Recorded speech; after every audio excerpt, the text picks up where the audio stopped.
Whenever you're ready. Start here. All right, we'll go ahead and call this joint city council planning commission meeting to order. We'll go ahead and have the discussion topic, which is St. Helens Economic Opportunity Analysis presentation. I'll turn it over to Jacob Redstein. Yeah, thank you. So several meetings, we talked about this EOA. And I recall many people going, huh, what, huh? So this is hopefully going to answer what the heck that is. We have Northwest consultants helping us with this, through some grant funds. And I'll turn it over to them. Hi there, I'm Beth Goodman with Echo Northwest, and my colleague Nicole Underwood is also here. So what we're going to do is walk through a presentation about the economic opportunities analysis and what we're seeing. We're still fairly early in the process. We're at the point where we're starting to ask people about what we're seeing and are we getting it right? Are we hearing the right things? That kind of thing. We'll be launching into policy discussion a little bit later. I like to take questions as we go along. So please, if you have a question or I'm unclear, just interrupt me. Okay, thank you, Beth. Thank you. And can we go to the next slide, please? Oh, well, your prior economic opportunities analysis was done in November 2008. Is there anything you want to say about that, Jacob? Yeah, sure. I'll just briefly talk about it. So this was a 2008 effort. A lot has changed since then. We've had the Great Recession, a lot of growth, loss of more of our mills. Armstrong has left, development of a lot of our commercial lands. And this effort, we did not have an economic opportunities analysis prior to this one. And this one, it was really a reactionary effort in that the veneer property, which, now stuff's happening. It was zoned heavy industrial at the time. We knew we wanted downtown to expand. When we discussed rezoning that to the mixed use zoning that it is now, the state said, hey, you got to do this thing, which was this economic opportunities analysis. And so it was done as a reaction to something that's always kind of bugged me since, and for example, there was no policy discussion like there is going to be this time around. So just like we update our utility plans and everything like that, this is in the mix of things to be updated because it's pretty old and we're thankful to be doing it. Thank you very much. Can you go on to the next slide?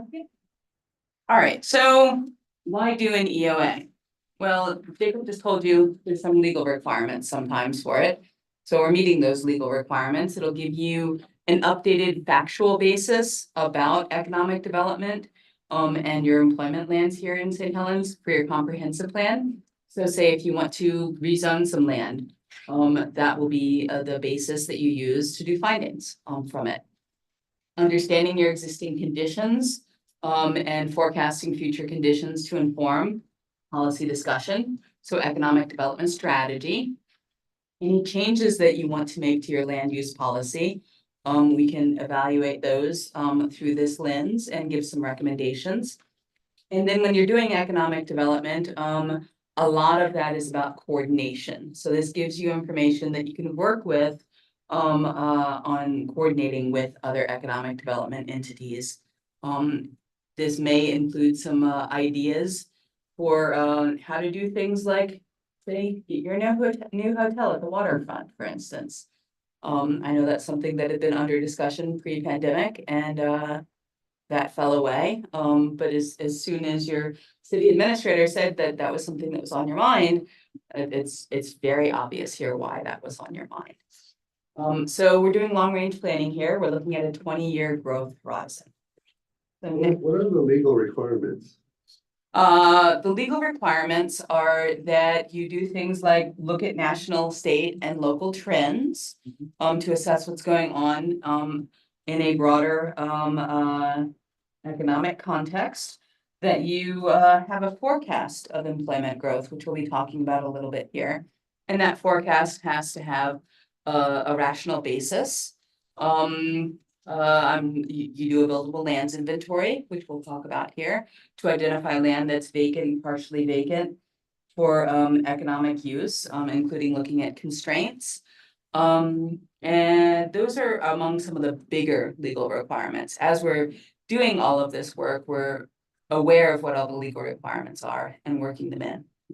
Seeing where where we can make sure that we're talking about what it is that St. Helens wants to be doing in, within Oregon legal framework. There's a lot of flexibility in a lot of ways in what's called Goal 9, which is our statewide planning Goal 9 for economic development. And so how do we use that to further what St. Helens wants to do? Thank you. Certainly. All right, so what you'll get out of this project is 2 products. You'll have an economic opportunities report. It'll be somewhere between 75 and 100 pages long. People who are interested in it will find it fascinating. Everybody else will fall asleep while reading it. Recommendations for comprehensive plan policy changes. I don't believe you've updated your comprehensive plan policies for economic development for a very long time. All right, I haven't started reviewing those yet, but that's upcoming. So what changes might you need to support what you're trying to do here in St. Helens so that as you're taking future land use actions, you've got the policies to support those. And then, of course, actions to implement your comprehensive plan policies. Those are your 2 things. Project schedule. We have to be done the project by May 2025. It would be awfully nice if we were done a little bit earlier. And that's certainly entirely possible. But here we are at the beginning of June. We've been working on your public involvement plan, which is largely looking at things like a technical advisory committee, doing some interviews with economic development stakeholders in the community, and then meetings with you all. So with the City Council, the Planning Commission, and in the end, hearings about this. If we can be done this earlier, then I think that's a benefit to everybody. What's really important, just so you know, is I live in Eugene and I work out of Eugene. I can sit in Eugene. Nicole can sit in Portland and we can dream stuff up and it can be totally useless if it's not grounded in what we hear from you all, what we hear from our advisory committee, what we're hearing from the interviews. Our job really is to compile information, interpret it, understand what the community is trying to do in terms of economic development, make good recommendations, see which of those recommendations make sense to you all. Because not every idea that we have is a good one for St. Helens. Next slide, please. All right, so one of the 2 big things that we have to do here, one of the 3 or 4 big things we have to do, is an inventory of buildable lands. So if you go to the next slide. We start the inventory of buildable lands by looking at all lands that are zoned in commercial or industrial use within the urban growth boundary. We've differentiated here between what's within the city limits and what's within the county. So this is essentially your comprehensive plan map that just shows your commercial and your industrial homes. The next slide. And so then, as we're thinking about this inventory, we're paying attention to the constraints that with development. So things like the FEMA floodway and the 100-year floodplain, areas that have high or very high landslide susceptibility, slopes that are greater than 15%, riparian corridors, so your stream corridors, and certain wetland and protection zones where they are city regulated. So these are all areas that even if land is vacant, we would consider that part of the vacant land not developable. Next slide, please. All right, and so we went through all of your land that is commercial and industrial. We identified areas that were clearly developed, areas that were clearly vacant, and then larger parcels that had some land on them that was partially vacant. So where you could continue doing some more development on that land. You can see here that a lot of your land is in the heavy industrial zone. You can see some of the areas where you've got constraints, like you've got voids in parcels, you've got streams going across parcels. And what you can see here is about 300 acres of buildable commercial and industrial land. We'll go to the next slide. About 280 of that acres is within your city limits and 22 is outside your city limits, but inside your urban growth boundary. 181 of that is in heavy industry, heavy industrial. So a question I'm going to have for staff that we haven't discussed at this point, and that, may come to you is, well, is heavy industrial the right zoning for that land? I don't know, but heavy industrial, you've got a lot of it, and it's a little less commonly developed. In other words, Oregon sees less development of really heavy industrial land. So look at your zoning code, that kind of thing. And that's a policy issue that may come up sometime later. You don't have a whole lot of commercial land. You've got about 52 acres within your city limits and another, let's see, it's on 6 acres in your unincorporated area. Is that going to be an issue for you? Are there areas that you might want to consider, protecting prime industrial lands, but areas of little broken up industrial land that might make more sense to rezone to commercial? I don't know the answer, but that's certainly a question we may discuss. Before I go on, are there questions? I've gone over the BLI very quickly. I suspect you've done this for housing recently. I have one thing, not a question so much as, we have the slopes and vertical roads. But drive around our town a little bit, you'll see we've got a lot of basalt everywhere Yeah. and, little buttes and things that Mhm. will not show up in your Mhm. minor detail, so it's difficult to build in some places, so. It is challenging to build. Might take a look at what's actually there and rather than a two view. I think that's something we're probably going to need to talk to staff about, Yeah. because they're gonna know your city much better than that. That's a fine detail. Yeah. And so I think that could affect development of particular parcels. And that's something we might wanna talk about. It's a fine detail most everywhere. Uh-huh. Yeah. A fine detail for my eyes to catch as I Yeah. drive by. I know certainly working in city of Bend, basalt is a big issue there. Especially once they start needing to get down to sewer. Blasting down for sewer lines. They have to go like 120 feet down. It's incredibly expensive. So, my question would be on the heavy industrial side of things, Mhm. 181, and we have 242 of unincorporated. Mhm. For a city our size, are we sitting rather large on that? You have a larger proportion of industrial land Yeah. than a lot of communities, and that can be an asset. Certainly, but I have the question of, what can you usefully, over a long period of time, do with that land? How can you capitalize on that land? And so a sub part of that question is, are there areas where it makes more sense to rezone some of that land? Sure. And are there economic development actions that the city can take to better support development of that land where it makes sense? And then, also on your map where it shows that that's narrowed down because of the like 100-year floodplain. Yeah. That is a deep water port coming up that Mhm. all the way up past our properties there, Mm-hmm. clear up to the old Multnomah plywood. So wouldn't that still be industrial property?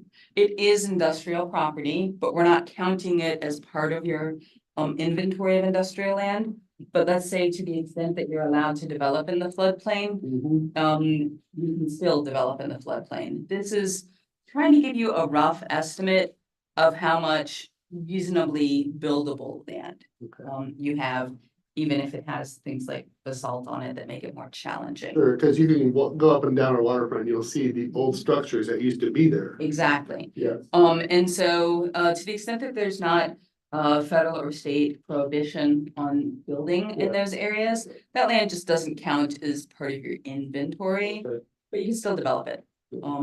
And taking away the ability to access it as a port would be an economic development disadvantage. Yeah. Which this does not do that. Is there a reason why you're not counting the 500-year floodplain? It's not typically taken out, the 500-year floodplain. Typically, 100-year floodplain is taken out. If you think there are particular areas where a 500-year floodplain is very important, then that might be something that we talk about in terms, I think especially of mitigation for anything developed in that area. I'm not talking about regulation necessarily, but I'm talking about, what should the city be talking to people developing that in the 500-year floodplain if it's a particularly risky area.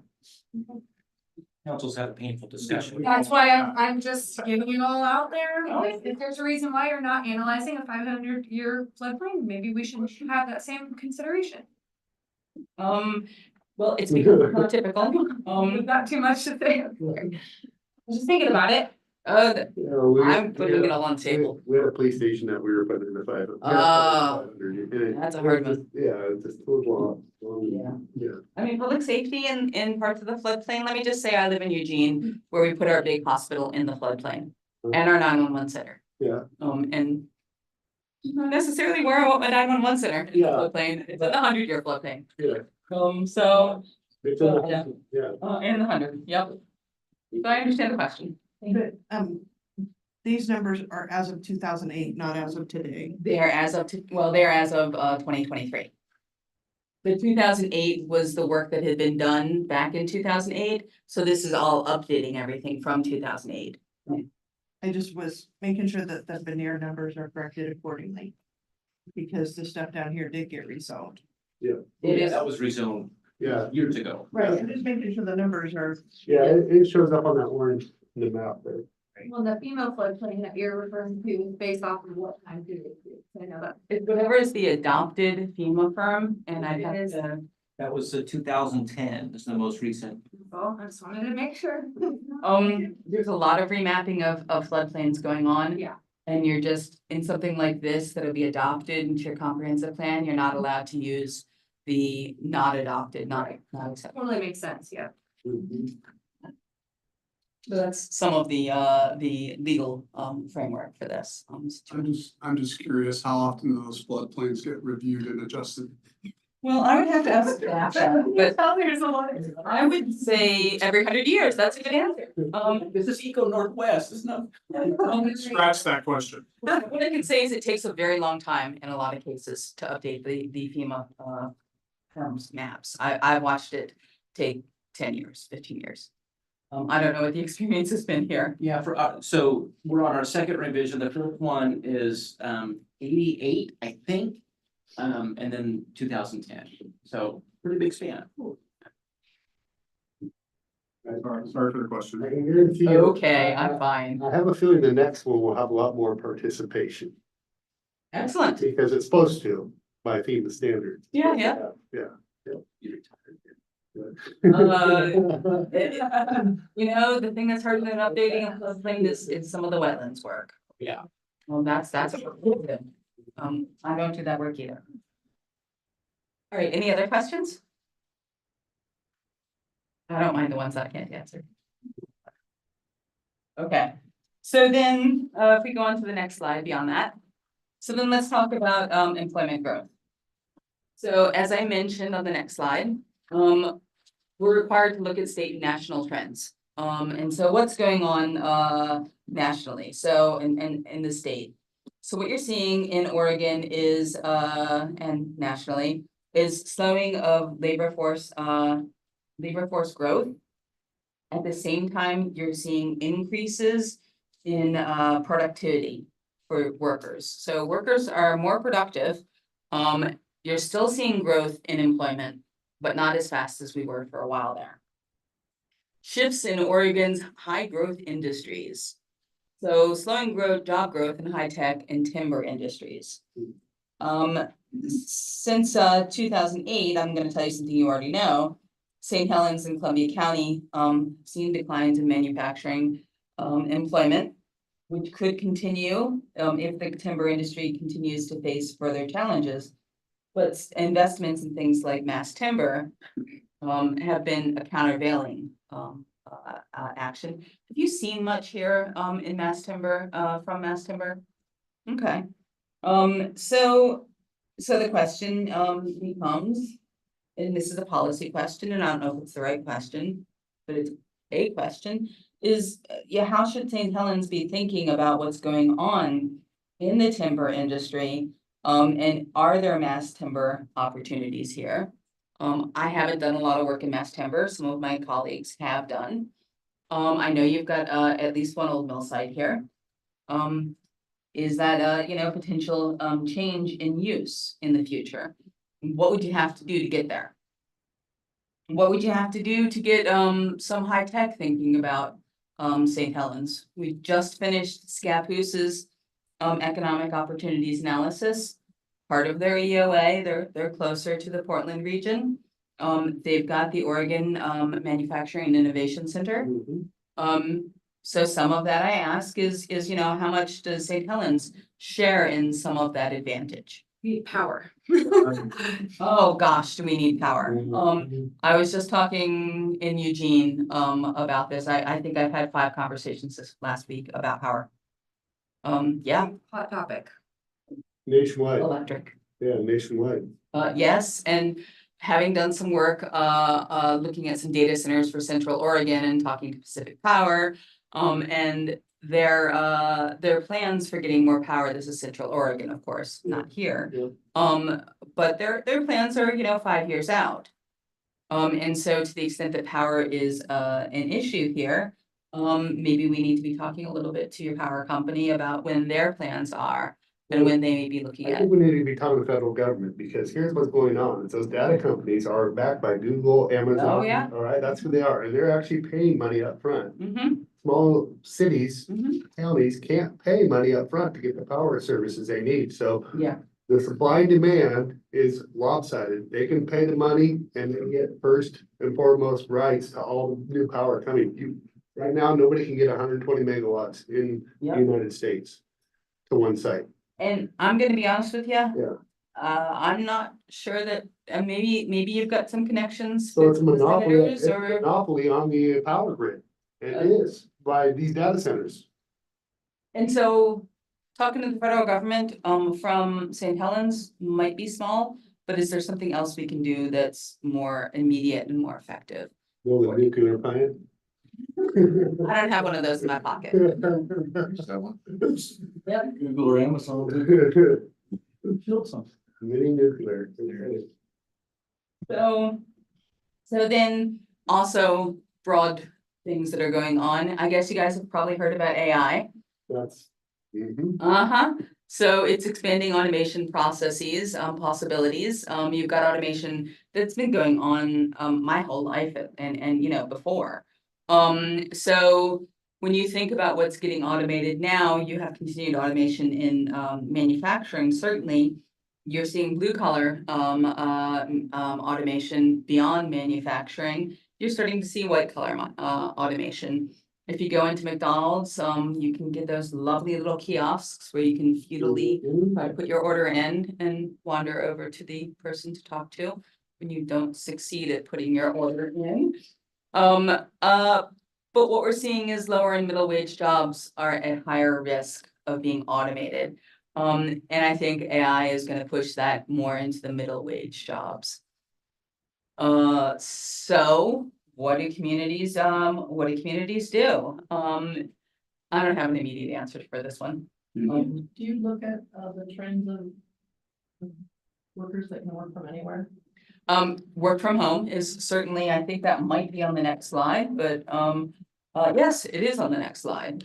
One of the things for another project that I need to do that will be useful for this project, so I need to do it for at least 2 projects, is get into how work from home trends are going in different sectors. So obviously in manufacturing, you don't have a whole lot of work from home unless it's the designing part of manufacturing.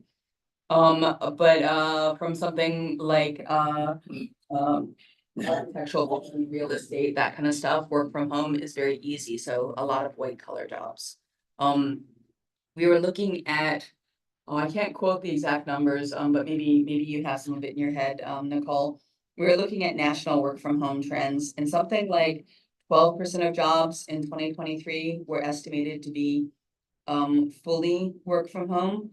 And another somewhere around a quarter were about hybrid. But there were a lot that you can't work from home. So a place like St. Helens with your high quality of life, your attributes, you know, I don't know if I'm actually pointing at the river, but I mean. Excellent. You know, the things that make it great to live here. Make it an attractive place for working from home. The thing that I haven't gone and asked the question about, maybe Nicole has, is about your broadband. Your internet connection. Is it good enough? We were just doing some work in Sandy, Oregon, where they have gigabit broadband. I want to move to Sandy. I want gigabit. That's awfully nice. That kind of thing and looking at those kind of investments do make a place like this more attractive. We have research staff, because what we have is Xfinity. We also have CenturyLink, but it's not as good as. Fiber optic in my building across the street at Mercer. Maybe we all need to go. New building. It's fantastic. So when you're talking about, especially people like my husband, he's a programmer. When we moved to Eugene, he still had to do dial-up or modem. But who are moving large hunks of data, essentially. That's when your faster internet's more important. So we'll be talking about, is this a barrier to people working from home here? On the remote worker trend, has any part of the analysis looked at where it stands now? Because a lot of employers have, you know, we're going through our return to work. And, you know, I'm fighting a lot of those battles with our employees and everything. The data we have right now is from 2023. So Height of the remote to work, really. yeah. So I don't know how much more we'll get from 2024. It just takes a while to collect some of that. We had like Intel, Nike, Mhm. Daimler, we all announced our return to work. Yeah, and so a lot of places are allowing hybrid. So, you know, in the office 2 days a week, work from home, sorry, opposite. Work from home 2 days a week, in the office 3 days a week. Some places are requiring complete return to work. So I think that's going to continue evolving some. But we know that there's clearly a pattern. So we do know that. I think the employers can be pushed to relax a little bit. Yeah, I think especially employers in certain industries, high tech, I mean, with high tech, if you can't work from home, where can you work from home? Certain white collar industries, I think, will be more knowledge based. And then there's other industries and other businesses that are simply going to stay either hybrid or in person, by necessity or preference. You said you work from home is had a bearing on the increased productivity gains. I don't know. I mean, the productivity gains are really long-term. They've been going on since, well, probably since a lot before the 90s, but I've been tracking them from the 90s. And for a while there, productivity gains were slower and they picked up again. I'm not sure that working from home is necessarily contributing to that, but I'm also not sure that it's slowing down. And then I'm gonna have you go back. I apologize. Taking a long time here. The aging population is really driving need for replacement workers. So as folks retire, you need new people to take their place in a lot of cases.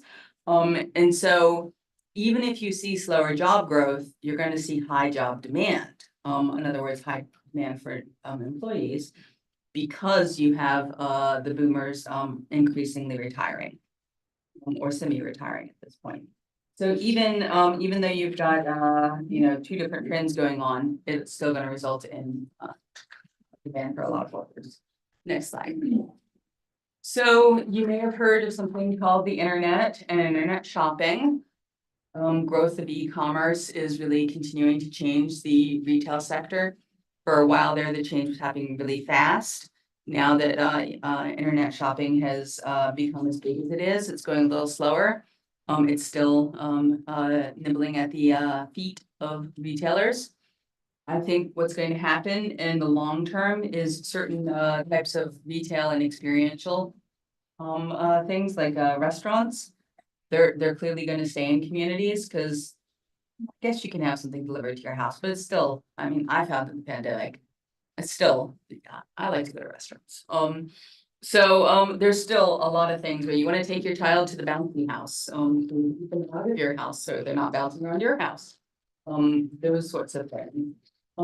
Places, that sell things that you really need to experience in person.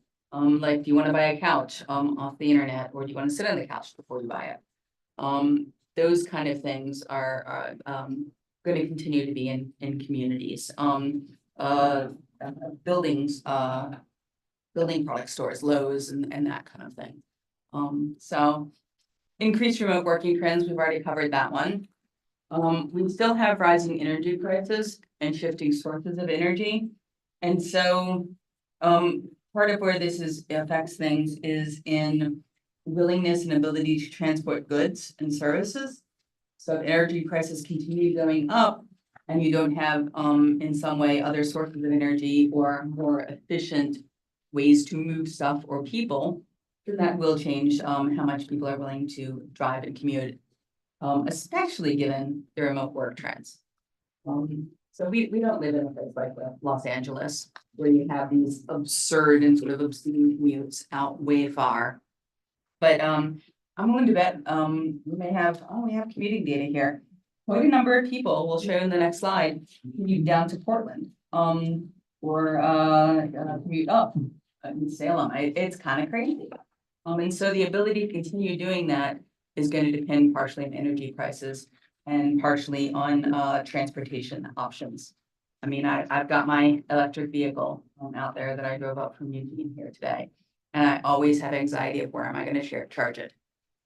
So, and then potential impacts of climate change as we get larger storms, shifts in how much snow versus rain we get. Wildfires, my least favorite thing in the world. Those are going to continue to affect us. So the next slide, please. So commuting out of St. Helens is pretty common. So 29% of jobs in St. Helens are held by people who live and work here. And for a town as small as St. Helens is, 29% is actually pretty good. In a place like West Lynn, which is right in the middle of the Portland region, way less than 20% tonight. I want to say like 10 or 15% of people who live in West Lynn also work in West Lynn. A lot of people who live in Scappoose commute out of Scappoose. So 16% of the employed residents in Scappoose live within the city limits. And they commonly go to places like Portland and Hillsborough and Scappoose. There's a lot of other places they go to as well. Did you mean it to be St. Helens? Yes. Okay, you said skip this. Well, I said Scappoose is a place that they go to work. Oh, I didn't mean to say St. Helens of where they live. sure. And 71% of people who work at businesses in St. Helens live somewhere else, like Portland, Scappoose, or Columbia City. Columbia City comes up, nice. And so some of the people live in unincorporated parts of Columbia County or unincorporated parts of other counties as well. So the point here is that you're part of a regional economy, even though you guys are really at the far edge of the Portland regional economy. Do you consider yourselves at the edge of the economy of the Portland region? In the last year, more after COVID, definitely more so. And why more so after COVID?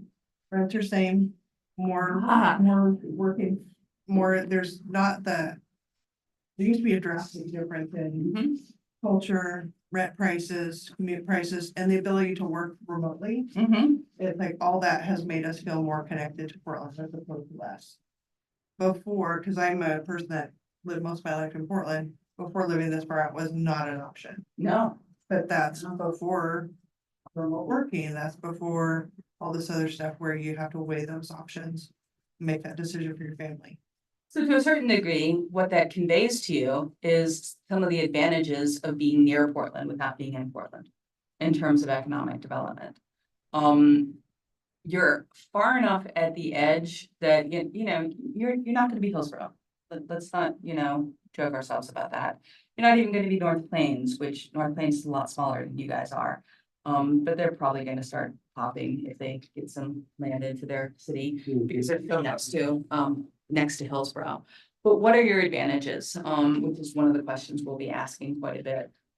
For economic development, what are your advantages for economic development as a city at the edge of the region? I actually think we get a lot of negative components of being this close to Portland. For instance, resources, we don't get a lot of resources because we get lumped into the metro area. So we don't, as you know, mental health resources are one of the biggest ones, things like that. As the hospital, and then of course we see some crime come out this way, which so there are some negative impacts of being, you know, as close as we are to the metro area, which is, But still too far out. yeah. So, But there's a lot of things that are, they're lagging indicators, because it's like people jump out here because of low crime and because of low cost. Yeah. And then all the other stuff comes with it, and then state budgets get revised and other programs get revised because they see the need move with the people. So it's not permanent, it's always in flux, so it's always just kind of on that edge. so Nicole's writing down, what we're saying here. So we'll look at advantages and disadvantages. Talked to a lot of industrial and commercial businesses that won't come out here. They've looked. But once they know that we don't have I-5 going Yeah. through here, That's it. that's it. They need trucking to their Big. place. Yeah. And that's why you see everything on I-5 can survive. But we're out of the way and it's a nix for a lot of people looking to relocate. And so you can't change that. I'm betting even if you could, you probably wouldn't want to. There's a reason that you're here, and a reason that St. Helens is St. Helens. But you do have Highway 30, which allows a certain type of trucking and that kind of thing. That's part of the reason. I mean, I'm amazed that Hillsborough is Hillsborough with being as far off of I-5 as it is. But That's true. there's some, you know, advantages to history there, obviously. So yes, your advantages are definitely different than, say, Wilsonville's advantages and disadvantages. Well, the other piece that I don't know is part of this or makes sense to be part of this is all of the work happening within the Port of St. Helens or Port of Columbia County, whatever they're calling themselves now. To bring more industry to this area definitely has, because a lot of port property is within the urban growth boundary of St. Helens. And so they're doing a lot of, I mean, that's why we have OMAC. It's like they're doing a lot of work to bring other things here that aren't on our radar directly, but still affect us. And so we've got Paul Vogel, I'm getting his name right. Yeah. Okay, that's good. Paul is on our advisory committee. He worked with us in Scappoose also. And we have some other connections through some of my other colleagues there. So it's not in here now, but it will be in here. It will be well represented. Because that's one of your very important economic development stakeholders. Is Right, the because thinking 5 years, no, but 20, Mhm, it's a different deal. exactly. And opportunity zones out here and that gone away. there are still opportunity zones. I don't know if they're here. But not a whole lot's happened with opportunity zones that I've ever heard. And we don't do metro tax here either, so. Yeah. People are leaving Oh, yeah. on the county. Yeah. Scappoose is doing a UGB expansion. We're like, don't get too close to that. Now I won't know what I'm They're like a hair from it. Okay, so I'm gonna take us on to the next slide, please. So this is a representation of your covered employment by different sectors in 2022. That's the most recently available data. You've got about 4,800, almost 4,900 employees. Your largest sectors are government and then healthcare and social assistance, followed by retail, accommodations and food services, manufacturing, admin, waste management and remediation. There's other sectors that we're just not putting on here because this chart becomes unreadable. We're also showing here that the average city wage in St. Helens is about $46,000 in 2022 compared to Columbia County's $51,000. And the little orange bars are the average wage by industry. And so you look at this, you might think, well, you know, we definitely want some more manufacturing because those are relatively high wage. We need some accommodations and food services, I think, to support I'm assuming that tourism is an interesting idea here. Okay. I just don't wanna, yeah, assert. It's described like that. Well, I don't wanna toss the hand grenade in yet. Do that later. Said it like that, okay? So those jobs, they have lower wages, but there are other benefits to those jobs as well. I mean, for instance, you need some jobs, that are lower wages, not because they're lower wages, but because they're accessible, to different workforces. So, you know, the retail and, accommodations and food services both hit those. And then healthcare and social assistance, it's gonna be mostly healthcare, has, you know, wages that are about at the city average. That's going to grow, that kind of jobs are going to grow as population in St. Helens grows. So on the manufacturing piece of things, you know, so basically being a wood industry mill or a town, those jobs used to be we used to be considered the paycheck town. Oh, yeah. That's what St. Helens was named Mhm. because of all the industry it had. It looks really low on this. Is this because of the data that's been received from this area? I mean, manufacturing is number 2. I mean, it really was up there with healthcare and social assistance. I mean, Well, the just- average wage is a little above $60,000 for manufacturing, whereas it's the orange bar. oh, okay. Oh, Um, there it is. Yeah. yeah, All right. exactly. You know, he's pointing and I ain't had narrow. I understand. It's a very subtle on the graph. So if we go to the next graph, or the next thing, it's the same information except we're showing change from 2008. And you can see all the different employment in the different industries. The items that are in the blue color, the more intense blue color, those are higher than wage industries. Some of them just don't have a lot of employment in them. And so what you can see, the big takeaway from this chart is that St. Helens employment grew since 2008. We use 2008 because that's right around the beginning of last recession. So we're trying not to go from the depth of the recession, but you know, right around last, to now, it grew by 88 employees, not all that much. And of course, manufacturing was the industry that lost the most. Healthcare, administrative waste, administration and waste management, those 2 industries grew a fair bit. And then accommodations and food services also grew a fair bit. And a lot of your other industries kind of, you know, stayed similar, grew a little, shrunk a little. So we use this kind of information in the forecast, and I want to make sure to get to the forecast so we can talk to you about that for just a moment. Self-employed people within these industries. That's a good question. This is covered employment, so no. This is employment that is covered by unemployment insurance. So this doesn't have self-employed employees for the most part in this. So if you're not covered by unemployment insurance, you're not here. We recognize that lack in a part of our approach. That information. Most realtors, most of us are independent contractors. Yeah. Yep. Hairstylists and Uber drivers and. Uh-huh. Landscapers. Exactly, and so that information just isn't available, like total employment information just isn't available at the city level. So we have to estimate it at a different point, which we're not showing the estimate here, but we do estimate it, and I was just talking about the fact that most people in real estate are not covered by insurance. In Lane County, where I was looking at it yesterday, it was around 20%. Beth, just quickly, we talked about this a little bit, some of our prior meetings.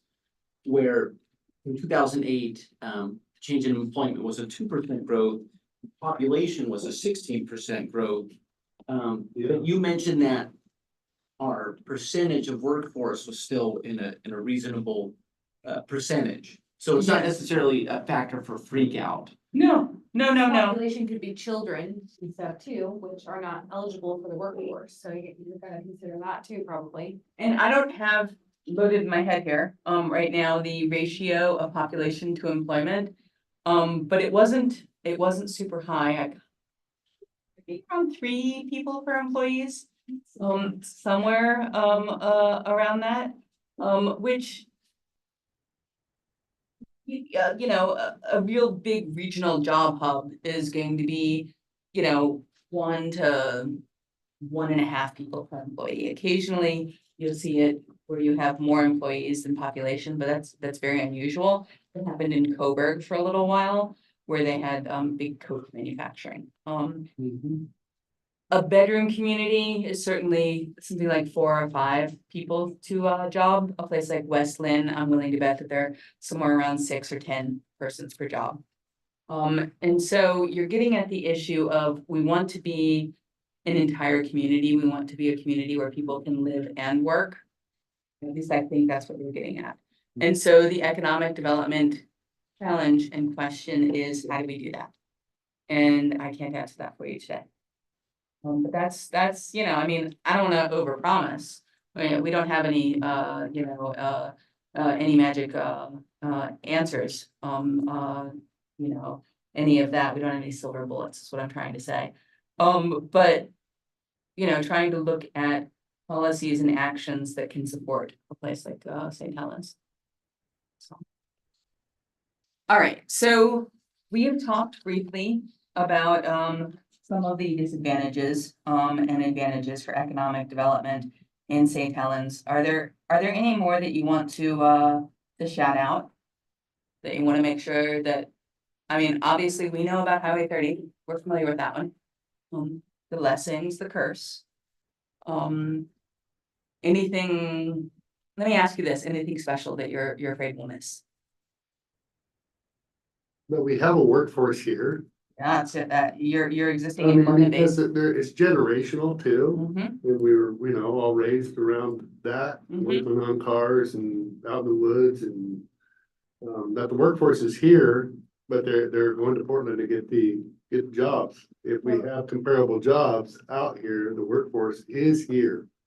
As long as the wage is comparable. They did, recently, I don't know this to the city, but, the superintendent went over all the new vocational programs. And they've layered in vocational programs and also where kids can get, associate's degree while they're in high school. And all these different technical programs with the virtual school and stuff that they've layered in and, heavy equipment operator on welding and all these things have added to the school just in the recent years that would be nowhere near on any of the studies in the past, because before they rebuilt the school, there was a huge outcry with parents that we're a worker town.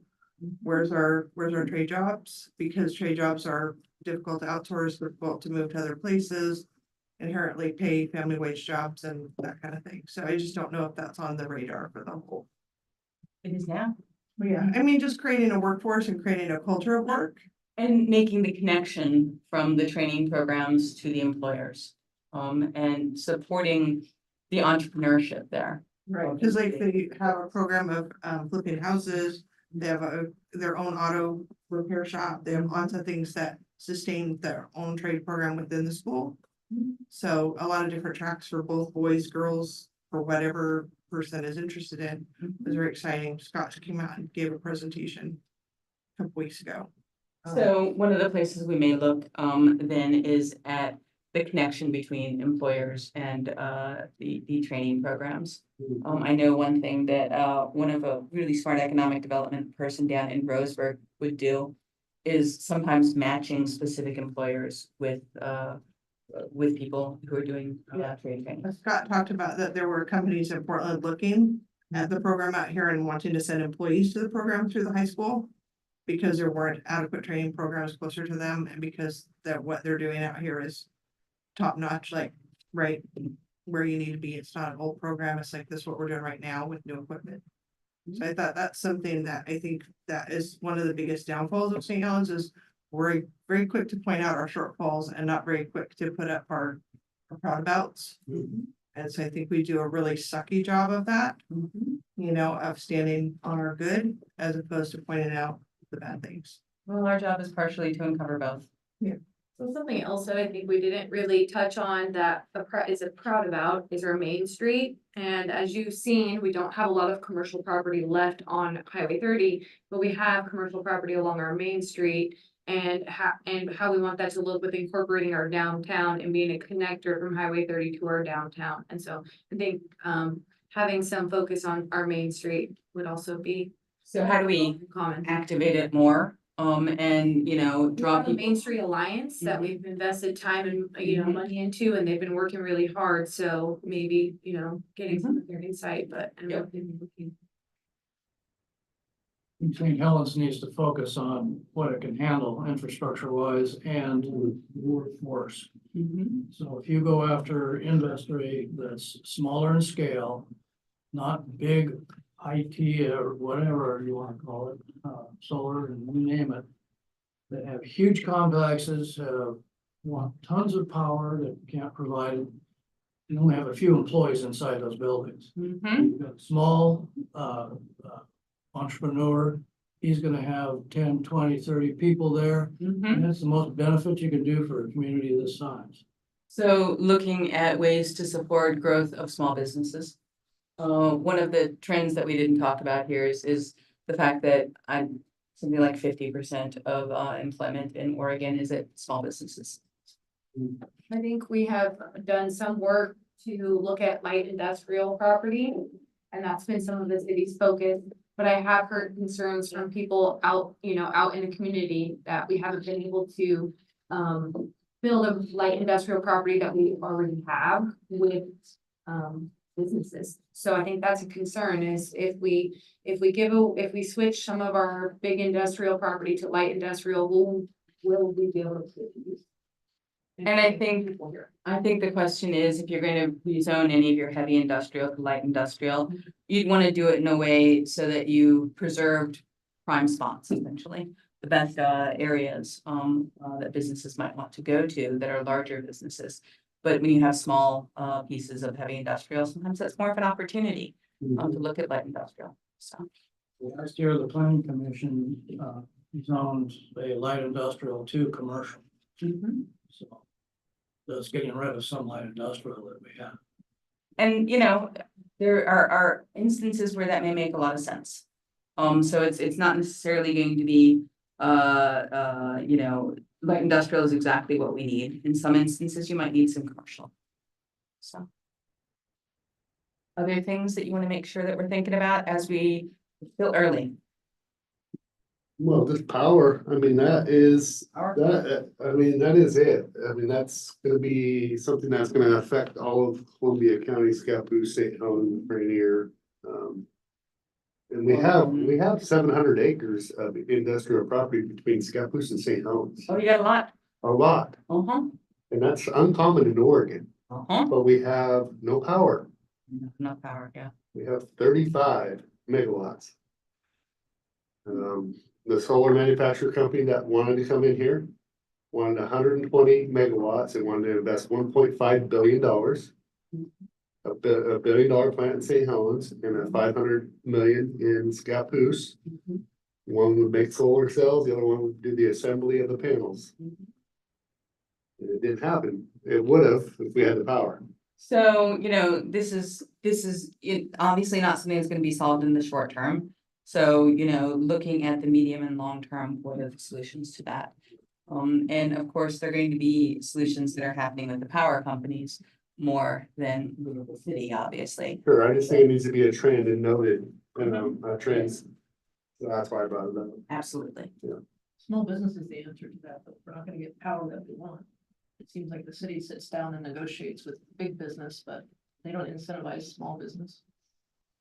So what can you do to support small business growth? My approach is that you need both. It's all part of the same balancing act. Well, we all put all the eggs in one basket before, fortunately, the mill, but it's Yep. not a great thing. No.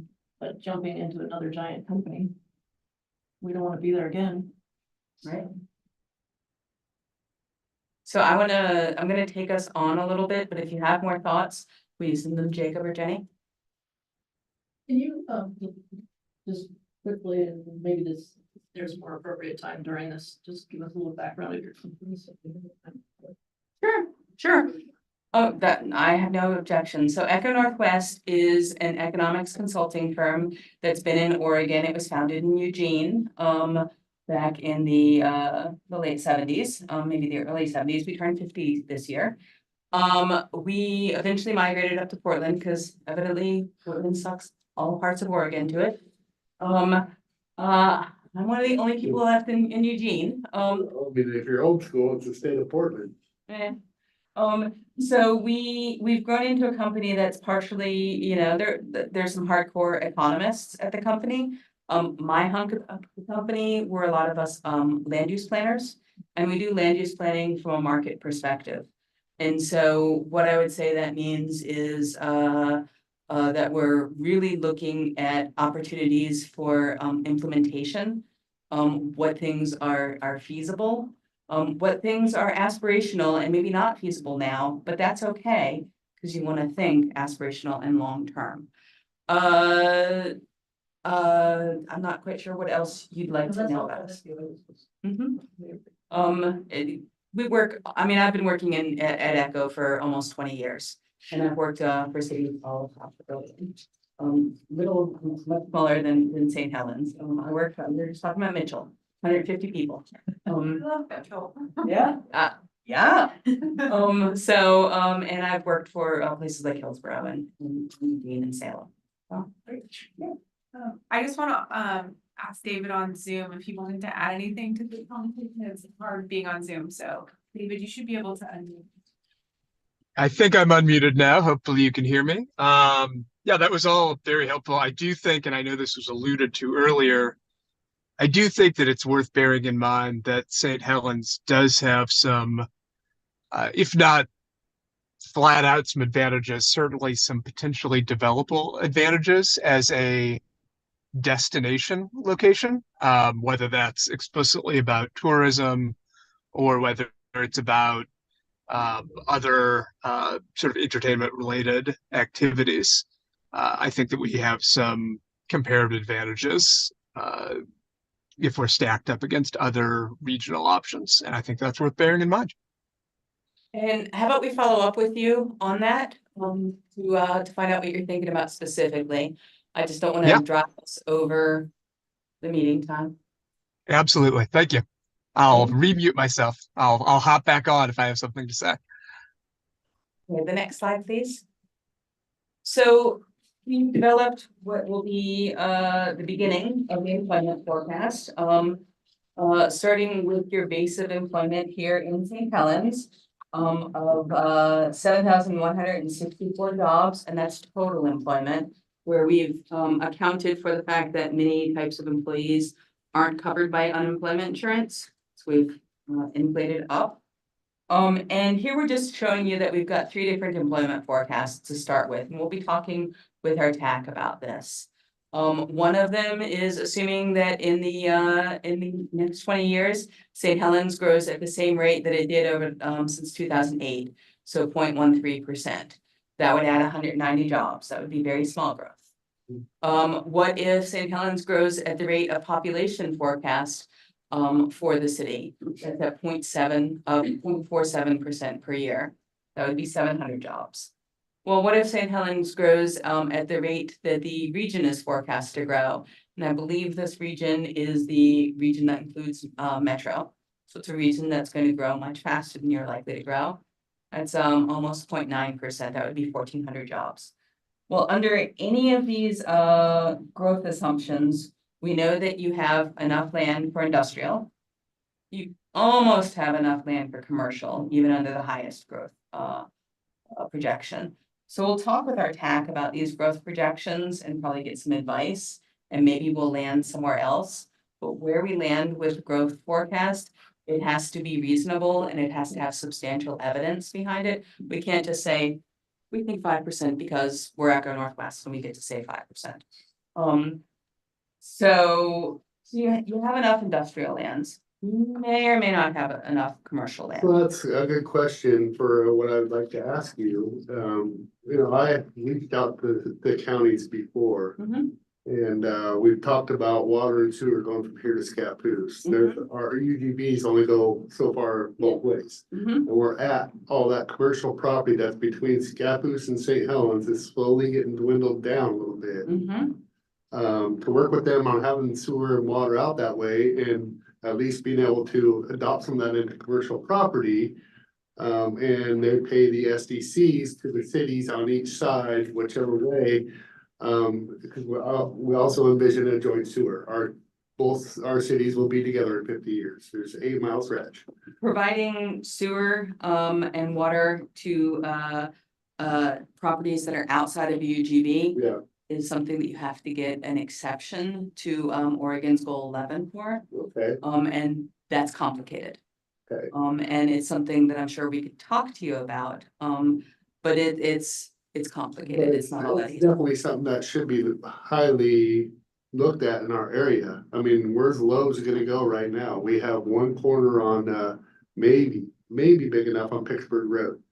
And so this might be the subject of discussion for this is it appropriate to look at some land to rezone within the urban growth boundary?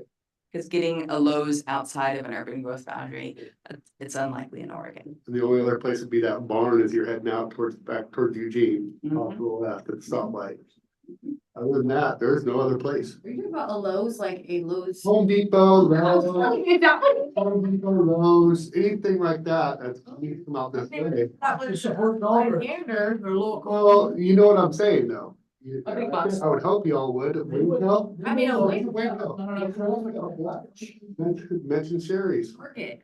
Yes. Yeah, the numbers don't support it. Just kidding. So if we go on to the next slide, please. Our next steps are to talk with our technical advisory committee. We'll be coming back to you at a time to be decided to discuss comprehensive plan policy changes and actions. Which include things like. But that's what we've got for you today. This is where we're going. I have one last thing. Yes, ma'am. Just when you mention things like Lowe's, I think about the businesses that exist here that are trying to do their stuff. And just if there's tools that we can come up with to help businesses grow for the next phase, you know, to meet demand, to put this to businesses around the edge of growth. So like that they can increase their business by 10%, you know, so then we don't have to bring in a big box store where all the money leaves our county. Where the money stays in our county and mom and pop hardware store gets to grow their business by 5 employees. You know, those I kind of. agree with that, but there's also a balance too, because right now, I mean, I can go order, just an example, I can go order a seat for my riding lawnmower. At Sunset Equipment. I can get it delivered to my house through Amazon, same exact seat, to my doorstep, $50 cheaper. That's what I get that, but so like we're talking about Home Depot, Lowe's, we have to, I mean, there's a lot of people that work at Home Depot. You go in there and look at a store and there's a lot of people floating around those stores, which have medical and unemployment and all that. So my question would be, if the planning commission's in the business of planning. Why is that's not a step here, instead of coming directly back to the group as a whole? And our job is to advise and help the city council do some of the labor. They have a lot on their plate that we can work through. I'd like to encourage that. I mean, is there gonna be any opportunity for public input? I was gonna ask that too. You have to defer to staff on the public input. I don't remember there being an open house or anything. So I just pulled up our project schedule here, and. Yeah, I mean, I think this is a grant funded effort, and so, you know, would love to have consultants support us in. You know, all of the outreach possible, but these joint meetings were a way that we could meet with city council and planning commission simultaneously. It's expensive to have meetings, right, for everybody, staff, consultants. And we have to stay within our grant funded budget. And so we kind of did our best to like prioritize meeting with everybody in the best way we could. The other way we did that is by involving the planning commission on our TAC, which you are our planning commission representative. And so you'll get to hear kind of the other folks involved in the economic development sphere's opinions and bring that back to the planning commission when you hear like Paul Vogel or our Main Street Alliance in those TAC meetings. So we kind of did our best to spread the involvement out. And suppose we can then, maybe have some portion of our planning commission meeting to go over your findings and give some input to And ask follow feedback. through. Yeah, and then you could share that. Yeah, that's kind of the idea. And some of the actions will be the actual work that the planning commission would help with of, you know, if we were saying, look at land to rezone or look at this change to your zoning code or implementing, you know, this particular program. The planning commission would have roles in a lot of that. And so this is if you think about this is giving the fact base, making some recommendations for what to do with it, and then the city actually choosing what to do with it as you know, over the next few years. So this isn't a lot of the work. A lot of the work is after this. All right, so the public testimony arm of that would be just. And honestly, a lot of people don't care until you're starting to. People don't care until you start changing policy. And this isn't gonna change policy. This is gonna be recommendations. Or it'll change high level policy, comprehensive plan policy, but people don't get excited about those policies usually. Well, it's nice to hear from local business owners about what their experiences with their employees. Yes. What troubles they're seeing. So I don't own a business, you know, I work for a big corporation, so I don't know what struggles little businesses are having, so. And some of that we'll try to get at through interviews as we can, and through our TAC. Well, Main Street. Yeah. There's a lot of. I expect we'll be big. I think it's like 13 or 14 people. And we have a local business owner. I think we have an industrial business owner. We have property owners, you know, people that own property downtown because they have their own experiences too, owning buildings. So yeah, we tried to have a good mix. Well, thank you all. I don't want to hold you up in the rest of your agenda. Yeah, thank you, Beth. Thank you. Nicole. I did want to just say that Oregon employment forecast does not include the metro region. It includes some broader counties. I just wanted to- Right. That. That's right. This is a Looking at crazy stuff like industry. Lincoln, like Tillamook, yeah. This is the crazy area that includes like Yeah. what do you call it? Benton County, Yes, so which is just wanted to provide that clarification. confusing to me. So. All right. All right, thank you Thank so you. much. Yeah. Take care. There's a sunny drive back. I think Fred Meyers has car chargers. Yeah, we heard they do. But I've heard it before. Oh, okay, there you go. Okay, you shouldn't charge it all your. Yeah. It's the one on the. People. And then beauty going in there. Yeah. Yeah, they're good, but. I know. Fast chargers. Eventually it'll pay. Yeah. Yeah. Have some type of a data. Okay, They will come. all right, are we ready to go on to our next discussion item? Okay, to discuss planning commission proactive items. Jennifer? I believe that in our meeting last night, we discussed, how we might move forward on the three items that we have, architectural standards, vacant storefronts, and the plaza project would make it kind of teed up for one of the city council meetings. And we're gonna figure out how to spread the work. So we're going to listen to different commissioners as to if they have an interest in heading a committee, because that was hits now, I was just the head of all three committees and I just showed up at time to do that. And I was approached by other commissioners that had interest in doing that, so I think that it should be discussed across the entire planning commission as to who heads the committees, so hopefully that will get us going. I would like to take the plaza project on, as everybody knows, history geek. And, Could you speak a little bit on could you speak a little bit on all three projects for anybody watching too? So start with the plaza, because that's what you want. Sure, the Plaza project, it was brought to our attention several times by Freeheim and on our radar. The plaza's a mess after we get through Halloween Town every year. Accessibility is an issue for anybody that has any kind of challenges, they can't get into the plaza. So we're looking at maybe doing some kind of project with pavers that could be funded by selling the pavers. I mean, who wouldn't want a paver with their name on it in Halloween Town? So I think that's a way to fund it with very little to do with the city.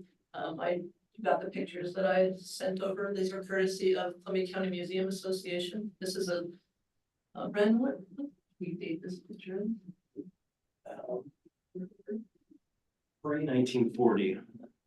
That is awesome. It really is, isn't it? And I think Yeah. we can mimic that with the Look paver. at the water right up. Wow. So I think with a paver project, we could mimic that configuration. That would look really nice. Those are yew trees, aren't they? So I have one on the ground here. I don't see anything newer than 38 car there. The trees from ground level. 40 there. I don't know nothing about trees, so. But I think it's time, with everything else going on, I think it's a great way to fund it. Obviously, the county owns the plaza. Yeah. So be some coordination there, but, I think that's really a great approach and solution to this muddy mess that we have every year. Architectural standards. Before you move on, we actually jumped on this because we thought this is actually something we can get our head around. Some of the other items, we get into them, they can be very big unless you really focus them down, or they're difficult, or they take a lot of coordination. Where this one is something that is doable in our extra time that we don't have. Sure. And a very, very tangible result. And Yeah. not controversial. Yeah. Well, we might get. Every time the subject has come up before, touching the trees made people crazy. So, I mean, that's just put it in simple terms, anytime you talk about taking a tree down. And so at that time, the conversation was, the trees have a lifespan, and a lot of people don't realize that trees don't live forever. And as you've noticed that as we've lost some, they have not been replaced with the idea that by attrition, they would be ready for another plan. Yeah, that's good. Yeah, cause it's like now people have seen that they're reaching the end of the lifespan, it's better to have a plan than to just. And I'm sure you guys have thought about the stones and the things that are already out there in the courtyard and maybe how you'd repurpose that or reutilize it in the new plan. Yeah, It's very considerate of those things. It is a good point. My office being right there, I watch people all the time walk that little. path. Yeah. People are a little I don't really People are a appreciate little bit fearful of it because some of the resin that secured the items to the stones has degraded and people have damaged them. So they become more of a trip hazard than an asset. So they're wondering if they might be better used on a vertical space rather than stepping stones because they're not accessible the way they are. It's really, you want to walk next to them, not on them. So, There's That might be an not a offer. resource that it's not historic, those features. right, those, Yeah. those stepping stones are from when they did the Lewis and Clark. When they did the Lewis and Clark thing and it came through with the Lewis and Clark anniversary and that, it big the 2C building, Right. they put the banners on Highway 30, all that happened at that time. So it was an amazing event, but it's not old. Well, and I know, 40+ years ago, I bought a brick for my daughter. We still find her brick. We have bricks down at the water feature too, and that's, prized possession, so. Sounds like Yeah, a I great mean- idea and a fun project. We So- sold bricks down there, the group that I was in sold the bricks down there and sold them to businesses and people for their grandkids, When Columbia City sells them for the. right? So coming back to Jenny's tree lifespan, because they do have lifespan. Would that be something that we would want to at least take into consideration? I'm not, if. Those are kind of lumpy and bumpy and they are older. I guess my question would be to any arborist. how much longer does this tree live? That would be my question. If it's 20 years, maybe they stay. If it's not, or if it is, maybe it's that point where we need to have discussion with the county saying, do you want to remove them and replant? Because that looks darn clean, and we're doing this waterfront anyhow. Now might be the time. Center used to be a fountain also. Yeah. The stuff is all antiquated. The original splash park was supposed to go in the center, and there was huge pushback as to any water feature in this because of traffic. And everything in the middle would have to be completely torn out and start over. Because we tried there. Yeah. Based Still up on in the fact that Mountain, we though. wanted to change that. Well, you wanna put the volcano in? Yes, the volcano needs to go in But you're reelected. I just wanna add one thought on the trees, cause I think the mayor touched on it exactly, is getting an arborist opinion, because if the lifespan is short, then I think you can plan around the get removed. Some of them might be poor health. The other ones died from rot. Jacob noticed in other photos, when the other ones were there, they were rotted in the 80s. And that's why they're gone. But if you do save any of them, it's gonna change the design because of the root protection zone for excavation. And so when you excavate down for your bricks, you're gonna have a large area around the roots Yes, you will. that have to be protected. That's why I bring So it. it's kind of one of the first main questions to figure out. We used to, but he retired and we didn't rehire with that. So, but arborist opinions aren't super expensive. You might even be able to get a really nice arborist to give you a But free opinion. There's historic parks that incorporate big trees and don't incorporate Do we- big trees. Do we have it in the planning budget? I mean, do we have enough to call an arborist? If not, I think city council will probably step up. I would recommend before we spend any money or any time that we get the county on board, since we don't even own that land. That's my recommendation, is just, get county on board, let them know what we're thinking about doing, and see if they wanna sit at the table and talk. Be great, yeah. Do you think you It's kind of down the road a little bit where, we get the plans a little more. One of the projects in the Urban Renewal Agency is a contribution to the Plaza Square design and reconstruction of that. So we have. We had talked about before, the county was very interested in anything, they just weren't interested in things. Right. Yeah. But we wanna get their buy-in for sure, and, they need to be a part of the conversation. Well, but cutting down trees, you'll be messing with Halloween Town, because I remember when those were spray painted. For the movie. We didn't do that. I was thinking about the lack of shade during the summertime. The lack of shade is a big- That might be hard, because people do like to enjoy the park, but. But there's been other designs in other communities, and I know there's stuff down on the waterfront. Yeah. Any other discussion on the plaza? So I just think the timing is right. The courthouse is undergoing some renovations right now. They're working on improving the clock tower and making it look nicer. And if you think about the original purpose of the plaza, it was to show off the courthouse. That's why it's there, is to show off the courthouse. Like a mansion. And we've kind of gotten away with that with these big trees. You don't get that effect that you used to. Uh-huh. So I think it's good timing. Yeah. And remember, we have several designated landmarks in town. These are our official historic resources, the majority of which are buildings, but we have a couple that aren't buildings, such as the plaza. Sure, That's partly why it's in the purview of the planning commission, who acts as the historic landmarks commission. good. And restoring to the historic glory is probably something the county would be receptive to. I think if nothing else, it makes sense to get an MOU with the county, just agreeing that they're fine with us investigating this. And we could start there. What's an MOU? Sorry. Memorandum of Understanding. Just a formal acknowledgement that we've talked about it and they would agree that we should, that there is utility to us investigating arborist opinions and things like that. I'm very comfortable doing that, so. And then also the rose garden, there's been some good documents for that too. We just get comprehensive. No, that's not considered historical land. And the building there. That's the Dillard building, the picture. Is it? Yes, Interesting. God, I think that's a good point because there are major renovations happening at the choke point here too, and I think you would want sort of a cohesive design, and if there are elements in sort of the streets project that you would want to bring into the plaza project, just in color schemes, lighting, benches, like, you know, there might be some themes. Yeah, exactly, so that they're not designed in a vacuum or siloed. I think that's a good point, yeah. Yeah, and the work out here, you know, we'll be able to see it very soon.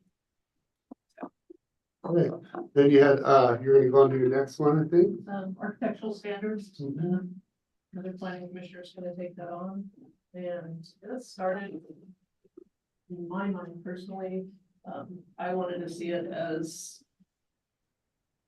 Bothers me that, and you've heard me say this before, that we. Only, have standards on certain historical properties, not the entire district. That's where I thought our architectural standards would go, but we would. Encompass the entire district. Other commissioners wanted to set architectural standards broadly across the entire city, and I think that's too big personally. So I think that when we find a chair on that committee, that needs to be a lot of discussion as to what does it really entail. No, there's gonna be some controversy on that. Especially if encompasses the district, people think that because now have a historical home, that, you know, you can't do what you want on your own property. And so, like I said before, there's an education piece on that, but hopefully we'll have a chair decided by next month and figure out the scope of that committee and see what we need to do. It's a tough one, too.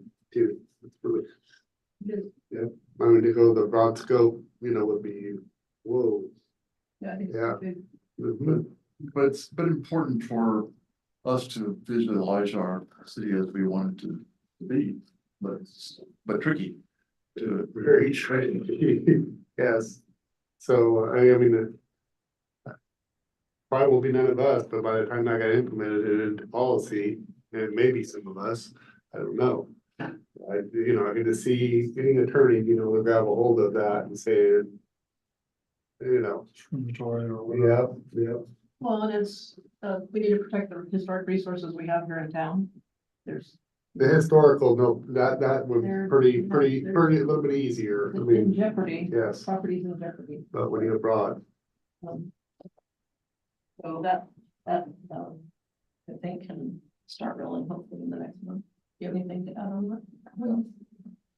Anybody else? See, when we're talking about residential standards, all of the state law and stuff, the standards have to be clear and objective. We have a little bit more latitude for the historic stuff.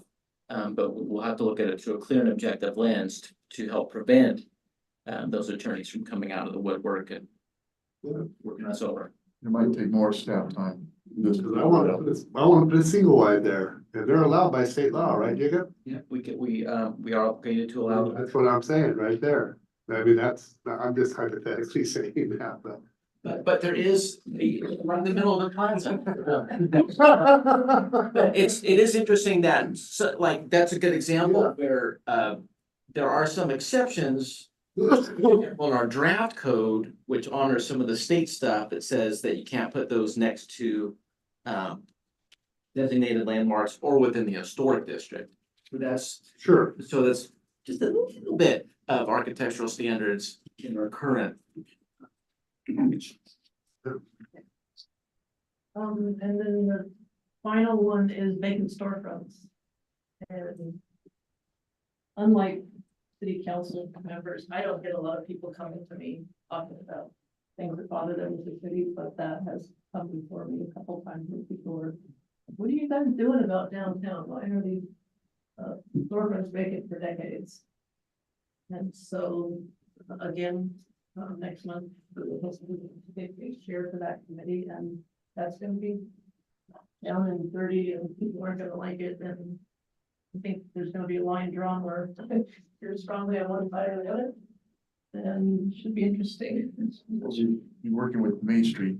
Yeah. Working with Main Street.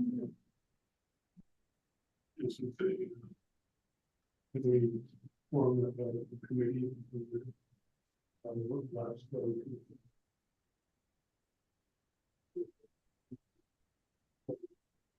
we, Push the idea, I'm not sure where that's going or how that. I think once we get a chair, that particular committee, then we can. But it's a bigger group than Yeah. just fun. Yeah, oh, no, and on all of these committees, it's.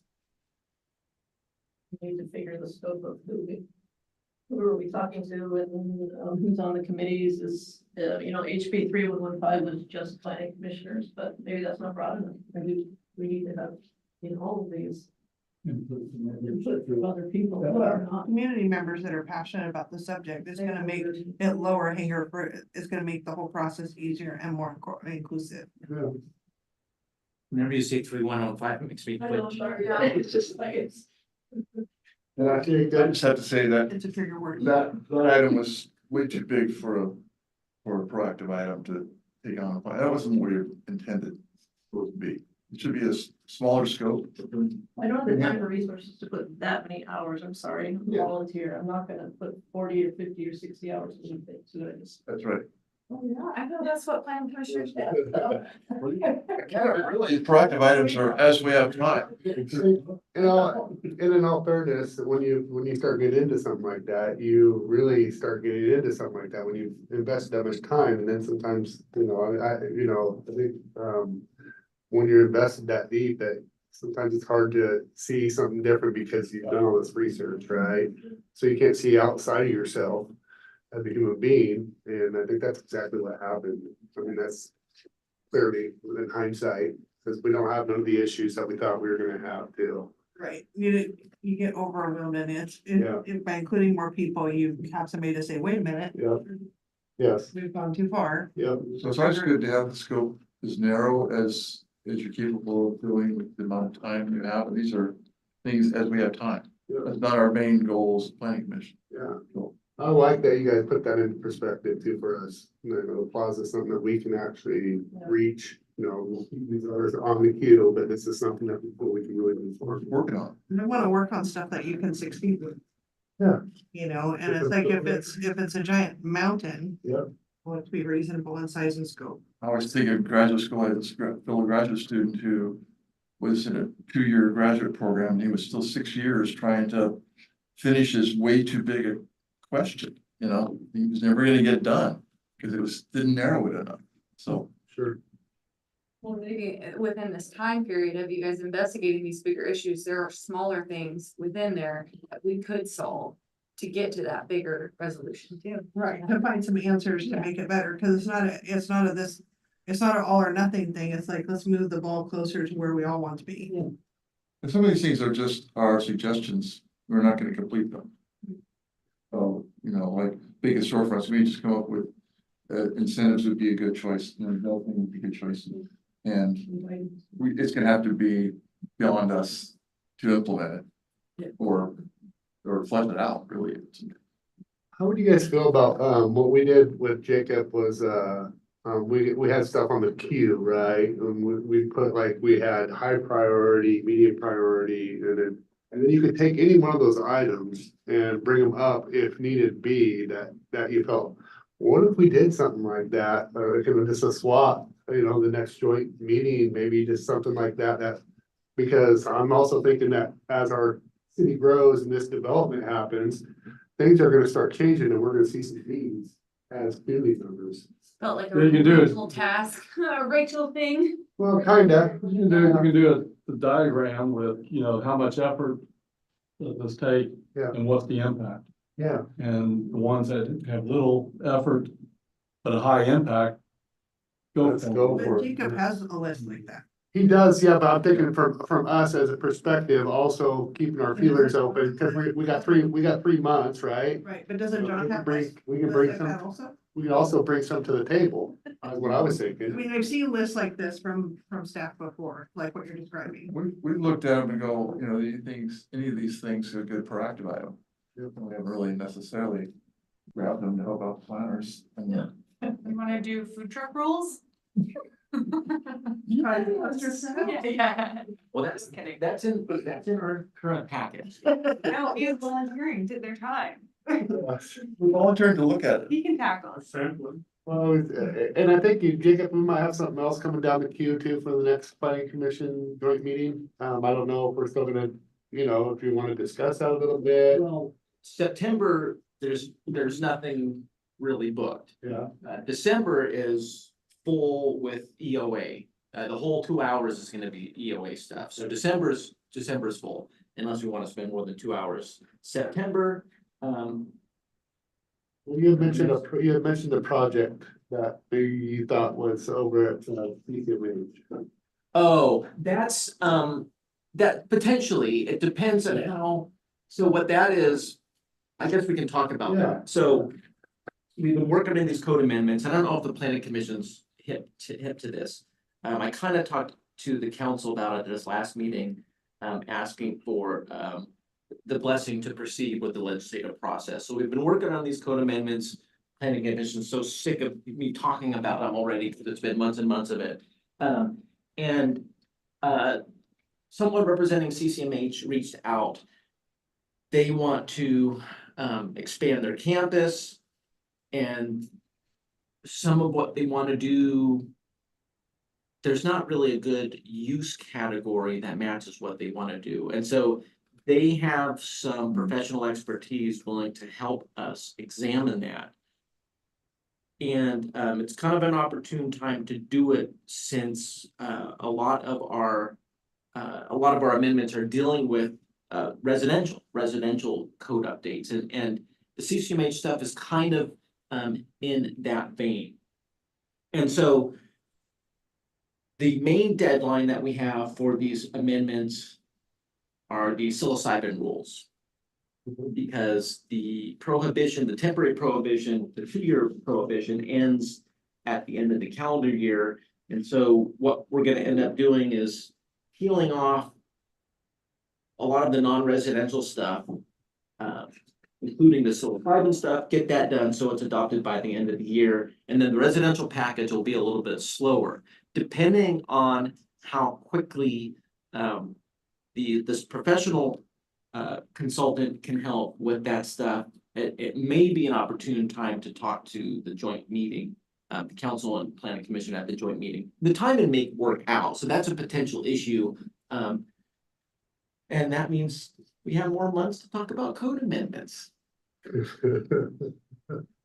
don't quit. We get legal involved on that to make sure that it is okay for us to be kind of taking an advisor from the applicant. That could be a little hairy. Yeah, we should had some take our internal own. discussions, and we need to see what they come up with, and certainly we'll keep them in the loop. Yeah, it was just something that Jacob brought up, and I thought that was interesting. It would affect both of our quasi judicial responsibilities, so why not kill 2 birds with 1 stone? Well, and So we all hear the same thing, not, I think of how many projects have come before planning commission where they did it on their own. And if they would have done a little bit of research, they could have had a better proposal, have a little more input from the stakeholders, they could have come with a better plan. Not to do the plan for them, but at least show them where the hurdles are. Okay, before we close out, anybody got anything? And one more thing, I don't know if it's appropriate or not, so Jacob, stop me if it's not. So we had a hearing last night. There was an applicant that brought a beautiful project proposal to us, but couldn't accommodate the parking. And it seemed like to me, it was like the cart before the horse, that the result in the approval or disapproval of the project would have been different if we knew the forecast of what we're gonna do about parking in the redevelopment. So I don't know how I don't think it's gonna be the last time that happens. I think other people are gonna come before us too. It was a gorgeous project. And the other thing they mentioned was that the city-owned property, like right next to it, and that they approached the city about the possibility of purchasing. We all had that come to us. Remember, the property that's worth $1 million that Mr. Toski showed, and gave testimony. But that has come to the city multiple times, because that And came even, to me even when I sat a up there. budding property owner, which is the applicant, but the other buddy was Aaron Salisbury, said she's absolutely in favor of Yeah. losing her And so view. are we having to say, no, no, no, no, the beautiful projects are coming before us instead of? That is a shame. That is a shame. The answer is. I mean, that's something we need to be incentivized, because we have our urban renewal, we can actually use that to leverage together. If we're hearing about this, It was like 20 to 40 parking spaces short. It's a big Yeah, the jump. request was, and So they needed 56 parking spaces and they were providing 13. So they were asking for a variance of 75% of their parking. so what would that other chunk, I mean, that's all they wanted it for. I mean, what is a 58 by 100 chunk? How many parking spots can you get in that? That's what they wanted it for. I know what they wanted it for. And it's 58 by 100, and we were told it was worth $1 million, which is, anybody who heard that is gonna back off right away. You were told it was $1 million by experts or? Well, we just need to step up. But Well, I mean, part of their development is they're gonna have part of the upper stories, there was gonna be parking under a portion of the building. So let me I ask, mean, just not a flat lot. you gotta have it again and again. let me ask you this. Are you recommending that we reconsider that 58 by 100 lot as a city council? I mean, we're not making a decision here, but we should really give that a second We're look. not even talking about that lot, we're talking about big picture. Policy and But it could almost allow the project to happen if that was all parking. I think 58 by 100. We need an overarching plan. for parking. And I think even on street or abutting on street property. That was already included. Yes, but not that corner, because that corner has a one way with a bunch of spots in it It too. just reminded Say the me, city planner about parking. the last study was in 2002, Okay, it's been a long time. the last downtown study. So this property does not have the same exemptions that this property, this area has. This area has special standards adopted in 2006, 7, like that. Because of the existing buildings, and we didn't want to punish existing historic buildings with rules that prevents them from happening. A good example of that is the Muckle Building. So before my time, there was permit or efforts to revitalize the Muckle Building. It was a shell at the time, and there was a whole slew of variances. I wasn't here for that, but it ended up not coming to fruition. So several years later, we have these rules in place, and in the case of the Muckle Building, it takes up the entire lot.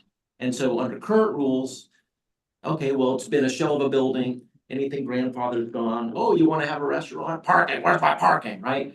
But the rules say if that building occupies more than 50% of the site and you're remodeling within that footprint, then you're exempt from it. And the idea is that your downtown, the parking is based on, you know, the on-site parking that you have throughout, but also the collective public parking that's available, including the stuff on the streets and the public lot. So that's a unique thing about the downtown. And we haven't had a study about the available public parking in relation to various current and potential future uses. That would help. Although one of the ingredients is the public parking that's going to be available this way. And how does that equate into everything? But I think because that study is so antiquated, you know, one could argue that we're maybe a little blind on that issue. Because Absolutely, we don't have anything recent. absolutely. And it becomes a question of supply, but also parking management strategies. So that being said, we had the opportunity, it appears that the planning commission seen a beautiful building, which would be the start of tapping into our urban renewal and getting 100% of that revenue to start paying for our urban renewal because of parking, which Portland, that's all that, Portland is crazy for parking. We know that, but it's thriving. Go down to 23rd Street, every business. You have to go 2 blocks off and you have to find a spot and sometimes you're still paying. Walk over and have dinner. That's what we're trying to create here, and we have to remember that we are gonna have some parking standards that aren't gonna meet, and we have to be flexible. That's a little more, that's a little more, yes, but with that abutting lot, that's only 58 by 100, does it? And that's what they wanted it for. The question So- is like, I've heard, I don't know what the value of the lot is, and it's like where the city retains the purpose of the lot and allows a shared use. Or public parking. Yeah, public use, where we're not giving stuff away. Well, I would question, I mean, For the public. you know, we're in a point where we also need to get an economic analysis of of the impact, the return on the investment for this waterfront too, because that building, I don't know what it appraises at, but what is the economic impact of that building being built here? Right. But we Yeah, can't, we're missing out on right now, and you guys, I haven't had a chance to see it. I haven't had, Sixteen residential. it was a beautiful building, one right? story with the roof garden, Yeah, Kind of a combination of old look and, Yeah. and that matched what our vision for the architectural standards. so I mean, I would love to be able to work within our, John Walsh, you're the city administrator, within our urban renewal. Well, Down to breathe and looked at them, he was like, oh, here we well, go. I would love to be able to work within our urban renewal and make this be one of those projects. Mike Sykes, when he was manager of Forest Grove, they sold a chunk of property really cheap in order to get a very nice building. And that's exactly what they got in Forest Grove. It's not. You're true. It's just to write down the price. Yeah, I think Cost to correct it. This could come up again. Just a regular policy, because it's gonna happen as we move across that lot, it's gonna happen all the way across. I think of it, With current rules. I think of it like What the- happened over and over. the housing subdivisions that our sewer system can't handle the subdivisions output of sewage. Yeah. But we have a plan, we have a timeline, we're gonna fix these problems. We can tell them we're gonna fix these problems. You pay where they go at again? Be in lieu of. Be in lieu, yeah. and when it goes, it will go and you. But we sewage. But parking, we don't have a plan for that. It's just like We do have a little bit. someday. We do have a little bit on the left side of the stairs coming down. That is undeveloped and that was looked at as a parking. You want to speak on that? Contemplated as part of the process. Yeah, the parking management strategy is something we fully anticipated of working on at some point. And, you know, most cities that are thriving. Yeah. Have parking challenges, right? We're there. We need to start talking about this now. And that was part of it with parking structure against those left side of those stairs. It's a big chunk. I think we think about parking for that whole area and have that planned out, and developers have to work around the parking. Rather than us working around the parking wherever they wanna build. Well, we have that. That's what I'm trying to tell you. We have that, right? Strip along the Not bluff, in Yeah. concrete though. One piece of property isn't a management strategy. Right. That's the point.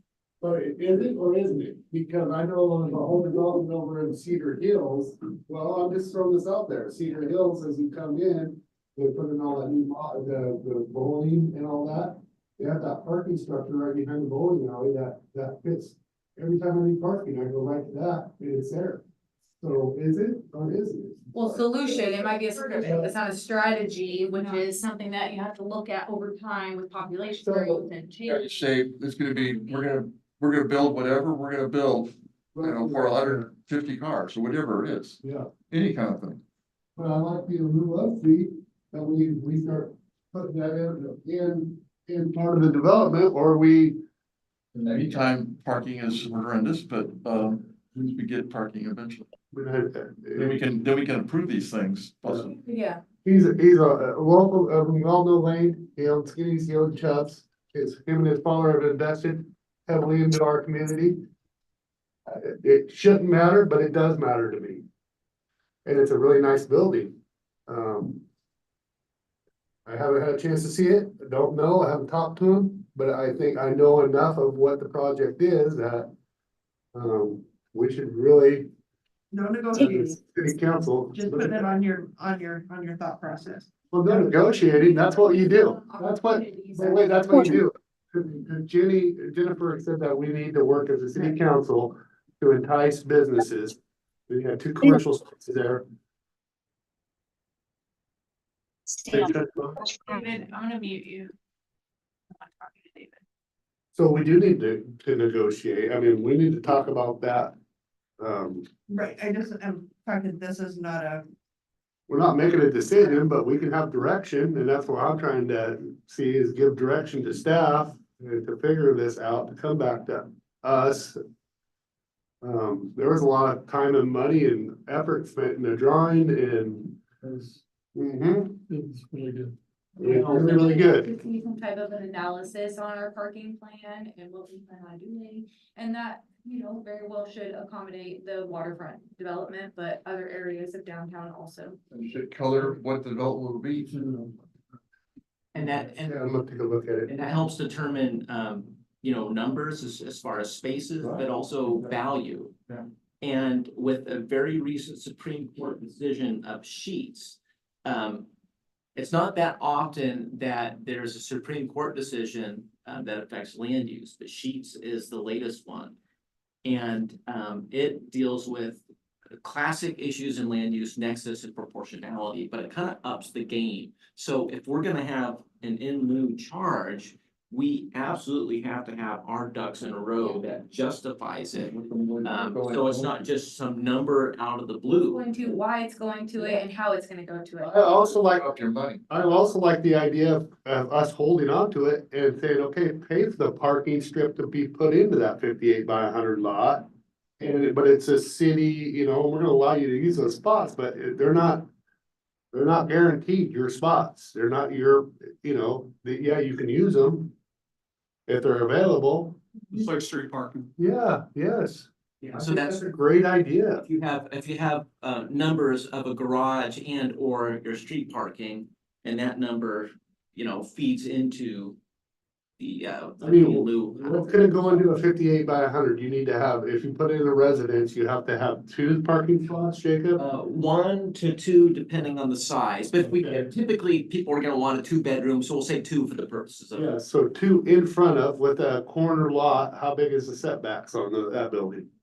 So I'm just trying to figure this out. Yeah. Just did parking for his building. Corner lot, because it is a corner lot, because of only 3. Yeah, we don't have setbacks per se down here. In fact, down here, we want stuff along the street. Yeah. But if it's just a parking lot, it's just a matter of, you know, whatever your screening is on the. I guess what I'm trying to ask is what kind of building could we have there? How big a square footage could we have that we'd be giving for the parking? You know, I see setbacks and corners, you have to have a You certain mean a parking structure or surface parking surface parking even, to setback? not on surface parking, but on a building there is. Especially on a corner, right? On the site, The line of sight is exempt downtown. okay. So stuff downtown, Okay. or the Riverfront District, excuse me, sorry. I didn't say Old Town, don't remember that. You're not supposed to say that. Or Oldie County. Down here, stuff up to the property line is good because it incentivizes street life and stuff like that. Is there some kind of alternative that you could lease them the lot for now? That's what I wasn't thinking that. I think Rick mentioned that. We just A paved it. temporary parking until the real parking for. Yeah, I know, that's what, I mean, I'd love to see a spark of development, something happening Their down here. asset, they can. Something happening down here. The whole place is torn up. No, but we're actually at that point where actually the rest of the property, and we need to start talking about that too, and thinking about that, and why we're here talking about that. As together as a point, planning commission and city council is that we're almost ready to do economic development on this and start advertising this property. The infrastructure is almost in, it will be by the end of the year. Development could start, they can start drawing up plans, they can start saying, yeah, we wanna buy this parcel. We want, let's meet with the planning commission and the city council and, you know, it's what we have. It's what we're proposing. I We're just there. think as important. So as an it is- issue, an issue that I alluded to yesterday, last night, is whether we can embark on a consideration of public parking that would impact our ability to offer variances. Because I think that, particularly for a development like this, like the one that's at hand here, there's a distinction between some of the residential parking need, some of the visitor parking need, and there's a way that both of those can be accommodated in ways that don't require the parking to be literally outside the door of the dwelling or the door of the building. And I think that probably connects to that probably is more of a strategic conversation, right? Like we need to talk about how much bang do we get out of public parking? Do we need more public parking? What does that look like? But that might help us ameliorate some of these congestion concerns if we can start figuring that out. Absolutely. Councilor Sunday. Yeah, I was gonna say, I think as important as it is to anticipate the normal everyday use. Also keep in mind, this is an area where several times a year we invite thousands of people to come, whether it's Halloween Town or a parade, or we're talking about street closures for street festivals. There's events here that we're planning on accommodating a lot of people. So I think that's Charge them. important too. We told them that last night. Charge those visitors. So, long-term planning. Serious, cause I'm very serious. Oh, I am being very serious. What- There's no sense in not. Well, charging. here's what I'm proposing is that we put this, as a work session item and invite whoever can make it for a work session item, to our next meeting, it may be the one in July, which I'll be, out of town. I'll be at the Mayor's Association. But then we can discuss this parking, because I don't wanna see this project go away. I mean, even if we had to put it on this meeting, the June, in a week from now. And if you can make it at, please come, let's talk about what you guys just seen this plan, and that way it's in the public eye and, in our meeting. You guys are the appeal body. Yeah, it's kind of weird. But we need to talk about we're talking about the development as a whole. So I think we're talking about the development as a whole.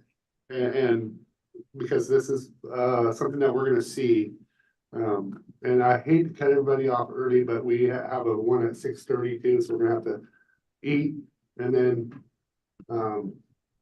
so any burning desire, anybody got something they wanna add to it? Would you guys be, okay with if I put that on the, agenda? If you can make it, please do. Well, like you said, it's in their ball court right now to appeal our decision from last night. Yeah. To the city council, right? Yeah, but we just wanna talk about parking standards as a whole. Yep.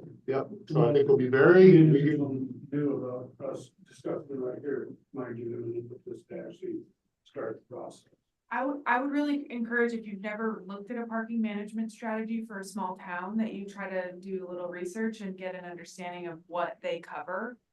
Because it helps to know all of the different aspects of a parking management strategy. Particularly in Old Town, I wanna know what a old, Plenty of Oregon communities that have, historic downtowns that have done parking management strategies. Oregon City has a parking garage, you can go and park in it. And just because there's a parking garage doesn't mean you have a parking management strategy. I mean, you can have surface parking as part of your management strategy. And typically communities have a plan for a garage in the future when there's enough demand to support it and enough money to build it. Sounds like we could be behind the ball already on this, and we should probably get to work on it, so that's why it should be What I wanted to say was, because I didn't want to see the project get turned down either, but they were asking for that variance was, just kind of. I did. I feel bad. I would like to see, just because it's gonna take them a while to build this, right? And this is gonna be opening up, so there could potentially be parking down there. If, I don't know how this would be worded, but like, to maybe come together a little closer on the parking. So if it was to finish before we had somewhere up for additional parking, does this make sense? Are you following what I'm saying? Yeah. Like, they're gonna build it, it's gonna take time. They only have the 13 parking spaces or whatever. Should this part open up and then we've got additional parking, I don't wanna punish people because we're not ready. And that's what we're doing. Yeah. And you're right, I mean, when it comes, you gotta take it, right? because that might not be it, but the, I mean, when I heard what they were asking for, I was like, this is. Well, we'll put a half hour discussion on this in our next meeting and we're. Yeah. No, no, in a week. Oh, okay. It's all you. In a week. And we'll gather up some parking management strategies from other communities to kind of share what. Yeah, If we don't get there, we'll revisit in July and you'll be running the meeting. So, Yes. Okay, but we'll at least get it started, right? It is important, and I just wanna say this for the record, not just for the new businesses, but the current businesses down here that struggle with parking also. So, I think it's a nice gesture to the city. yeah. And we care about your guys' stores having consumers and places. for them. Hey, great meeting, you guys. Well, with that, we are.